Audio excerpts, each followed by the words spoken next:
Askren came out and he was talking about keys to victory in Khabib versus Tony. And, it got me thinking about that. Here's a question for you. If you're going to fight Khabib, do you just assume logically in training camp, Khabib's going to take you down? Or is that a negative defeatist mindset and you lie to yourself and try to convince yourself and fill yourself with confidence to something else, that you're the one that can stop him? Conor, by example, Conor's coaches said, look, he's going to take you down. So when we get on bottom, let's do this from down there to extend and get to the next round and get back up to our feet. That's not a bad theory. And whether it worked out for Conor or not, that's not a bad theory. I mean, that is a very realistic approach in many ways. But philosophically speaking, it's a little harder when you're dealing with Tony. Khabib is going to get on top of Tony.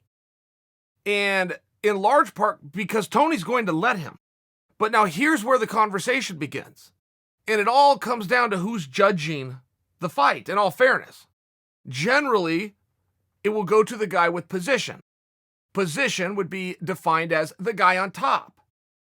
But in Tony's mind, he likes to be on bottom. He wants to get into guard. He wants to work rubber guard. He wants to start using those elbows, striking from the bottom, pushing the pace, cutting Khabib up. That's why I am so confident in telling you that Khabib is going to get on top of Tony. I'm not even willing to tell you that Khabib is a better wrestler than Tony. Khabib may be. I can tell you on paper, he most certainly is not. Khabib is not a national champion. Tony is. I'm just sharing with you. It does come down to, does Khabib have dominant position, at least mentally, when Tony wants to be where Tony's at? I think that's just where things... Here's largely what I'm suggesting for you. Make sure that you follow this. One of those two guys is right. Can Khabib do more damage from top? Can Tony do more damage from the bottom? I've never seen a guy with as effective, blatantly bludgeoning, ground and pound, top control as Khabib. Khabib has innovated that position. I didn't even know that was a sophisticated position. As a guy who made a career on doing ground and pound myself, I never knew that there was a sophistication to it. Throw a guy down and beat him up. Khabib has made it into an art. He's posturing, pounding, passing. Posture, pound, pass, posture, pound, pass. He's always advancing position while attacking you. The things he can do with lockdowns with the legs from top, I've never even seen before. I see guys doing it since. I see guys doing the same thing that I did, which is you got to go watch Khabib tape and try to break it down and figure out what he's doing. But he has made an art out of top control, which then after he wears you out for a while, then he will look to submit. So it's one of these things where you've got the best guy on top ever in the sport. But he is taking on arguably the best guy in the history of the sport on bottom, because Tony has a two-pronged approach.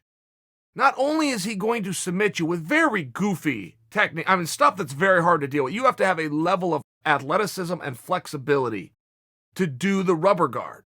To do a rubber guard in live competition, in world title fights, against fellow black belt, and still succeed. Tony is just incredible down there. But the second prong of that approach is Tony will go ahead and TKO you with strikes from his back. I would challenge you right now to tell me anybody who's ever done that, let alone has done that night after night, year after year, and turned a career into it. Tony has two ways to hurt you from the bottom. Nobody has that. Nobody's ever even tried to have that. That is very innovative by Tony. If I'm going to give Khabib a compliment for being innovative on top, we must concede Tony is very innovative on the bottom.